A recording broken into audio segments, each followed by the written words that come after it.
Hello, guys. I'm Tokyo Paul Live, and this is my friend, a very, very cool guy, Andy. I know him by the Andy Japani channel.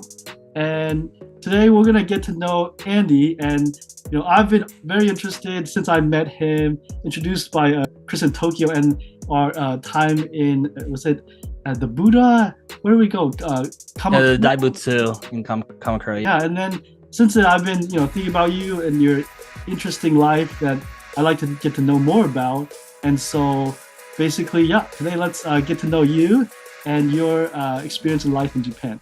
So, Looking forward to it. Sounds good, thanks. So Andy, just first question, can you tell us a little bit more about yourself? Where are you from? Oh, yeah, sure. So, doesn't know. Hi, I'm Andy. I'm originally from a small town in Ohio called Salina. For the past 16 years, I've been just doing my thing on YouTube. I've made just a whole different variety of content over the years. Originally starting off with just vlogs showing stuff around my hometown because I really wanted to come to Japan, and I figured since it was going to be a while before I got out here, I would just practice by kind of showing off different spots in my hometown just to get myself ready for all that. But eventually, one thing led to another. I got into a 5-year enlistment with the U.S. Navy, which led me to getting stationed out in Yokosuka, Japan, which is in the Kanagawa Prefecture, just south of Tokyo. And from there, got out, went back to school on the GI Bill, which is essentially a scholarship for military veterans. Didn't really like my experiences back in America. I was also doing a lot of readjustment, obviously.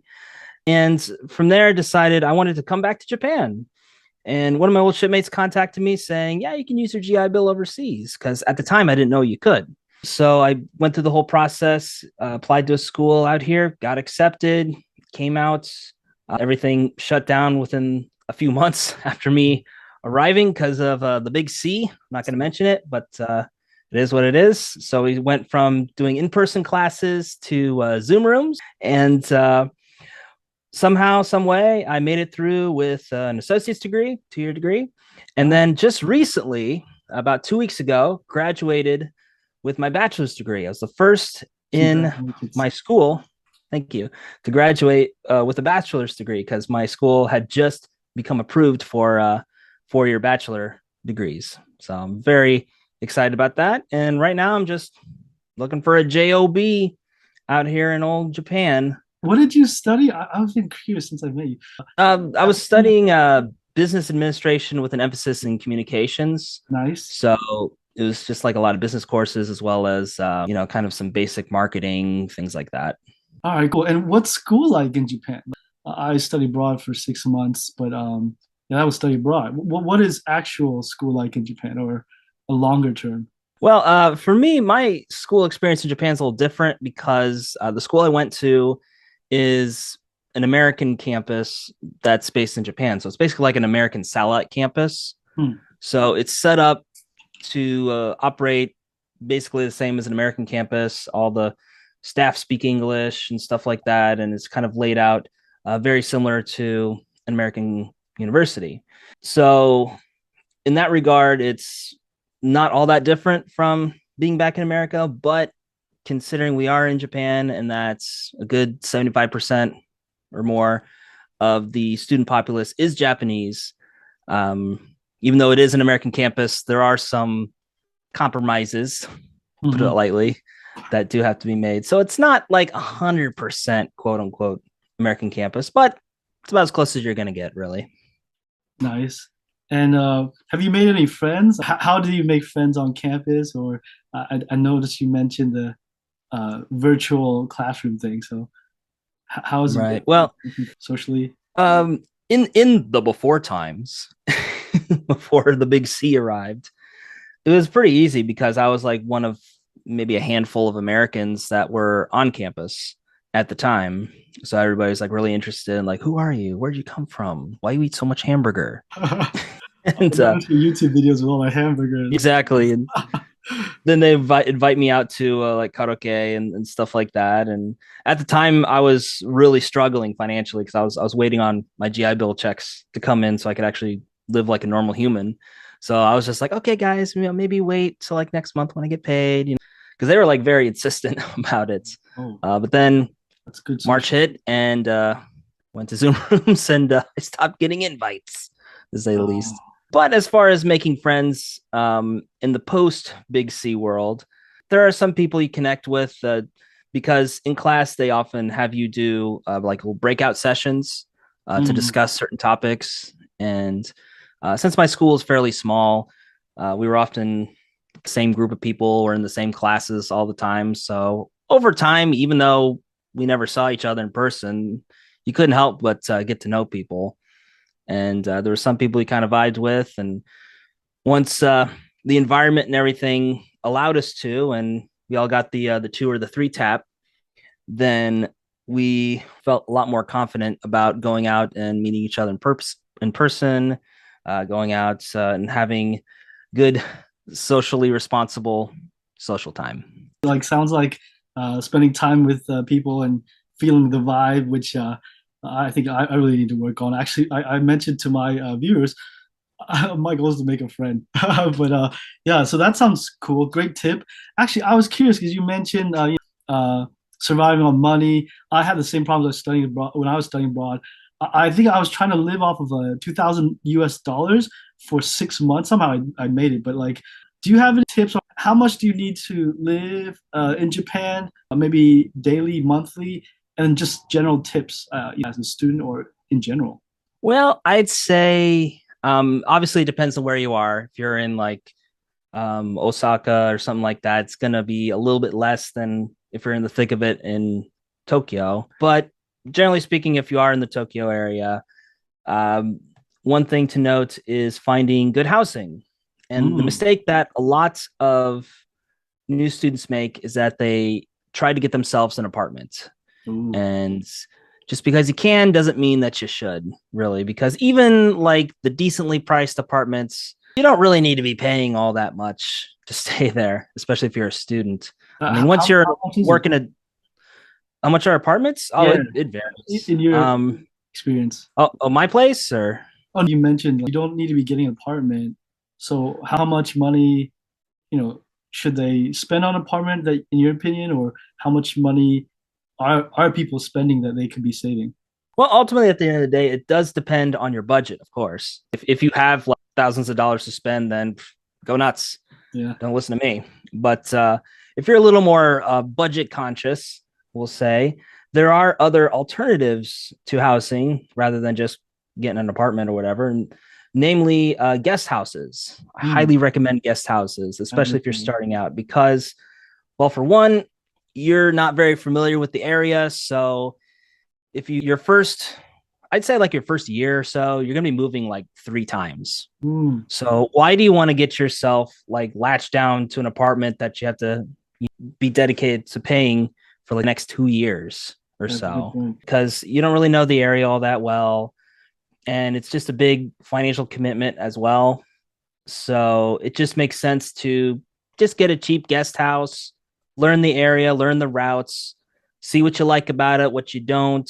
If you can find any other alternatives as well. For me, I've lived in 2 guest houses since coming back to Japan. The first guest house, and I don't mind saying it, it's fine. I haven't lived there in years, literally, is it was an old guest house in Nakano Shimbashi, pretty close to Shinjuku, actually. At the time, my campus was in Shinjuku Sanchome, which is like the thick of it Hmm. in terms of Shinjuku, Yeah, smack dab Shinjuku.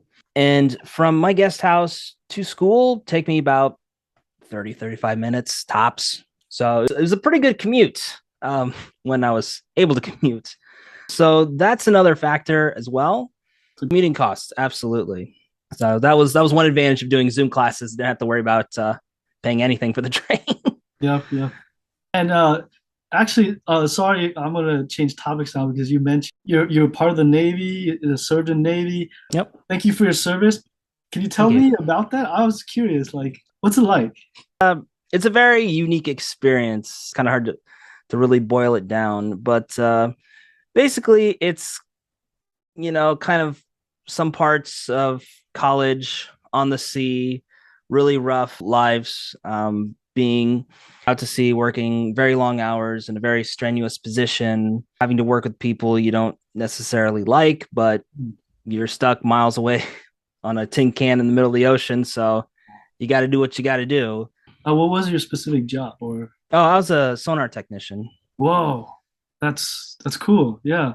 What does that involve? Can you see like other ships or animals? Or... Yeah, actually, we call them biologics. So our jobs were to hunt, track, classify any sort of underwater object, ranging from biologics, animals, Yeah. to possibly mines, any other sort of underwater things, namely submarines. It's our main bread Oh, and yeah. butter. Yeah. Especially being stationed out in Yokosuka as part of 7th Fleet. You're part of a lot of ASW, anti-submarine warfare exercises. So with my first ship being out in San Diego, sonar wasn't as prioritized. But once I got out to Yokosuka, we were the bells of the ball. So Nice. everything was revolved around anti-submarine warfare, and we were in the thick of it in a lot of What was cases. life in Yokosuka like? Now, I did a live stream there. I stayed there for 1 weekend, but like, what was life there? Actually, day to day. Like, what was that like? I honestly, I really love it, and there's a part of me that does miss living in Yokosuka, especially where I was at, because I wasn't like in Yokosuka City. I was Mm. a couple stations away, so I was still close enough to like get back and forth to work in a timely manner, but not close enough to where I'd like run into shipmates or something out in town. Mhm. But I really enjoyed it. It's a lot less hectic than living in or near Tokyo, where everybody's just hustling and bustling, trying to get nowhere. People, It's very people. laid back for the most part. And it's also because of that infusing of American culture. As you get closer to base, you see a lot of like Army Navy surplus stores and Mm. a lot of the bars. There's a bar district that's Whoa. right across the street from the base. You probably went there. It's called the Hanch. Mm. Well, technically, E Hunchel is the official name of it, but it's got like branded letters called like the Hanch, and it's like the main watering hole for the military folk out there. Cool. And a lot of those bars are like military themed or like gambling themed and stuff Mm. like that. You got like Wild West saloon type stuff going on out there. So for those of you at home who've never been to that sort of environment, it's based off of if you played the original Shenmue, that's the neighborhood Mm. that the original Shenmue was. Like a, excuse my ignorance, but so yeah, that's really cool. I appreciate you sharing. I was really also curious, so I'm gonna again change topics. You are a YouTuber, and I I am a met YouTuber. you. I was introduced to you, Chris, as an editor. So can you tell us about that? What's it like being a YouTuber in Japan and editing? I always Right. editing. First, I thought you were going to ask, "Are you a YouTuber?" I am Chris Broad Are from you? Japan. I think you are. No, That's not Chris, but yes, I am a channel's YouTuber. really cool. Right. So yeah. Of course. So, it is a pretty interesting mix, right? I am mostly known by a lot of people as an editor for other bigger named YouTubers, but I'm also a YouTuber in my own right. And when I came back to Japan, my goal was to make videos about my study abroad experience, especially as a veteran, because I didn't know that I could use my GI Bill benefits out here in Japan, and I thought I knew a fair bit about the GI Bill. So if somebody's go into it completely cold and they don't know anything, they're just probably going to go back home, go to like a community college and just completely burn through their benefits. And it's like, Mm. you could So be you out here in want to help Japan or others exactly. know about That's that very important to me. helpful information about that bill, GI Bill, and yeah, that sounds really great. Helping others and okay, and I've seen I did see some videos that you made about that, like but like is it hard being a YouTuber in Japan? Do you have trouble making video idea or thinking of video ideas or is it easy or just curious? It's a mixture of both, because like especially if you're first getting to Japan, everything is new and exciting and bright and shining. It's screaming in your face. Hmm. And it's just like if just going to Tokyo alone, it's just a content breeding machine. Yeah. There's just so much stuff out there that you can do. But at the same token, it's a lot more competitive now than when it was when I first started making J vlogs back when I was stationed in Yokosuka. So It's kind of hard for me to do like a, I don't know, like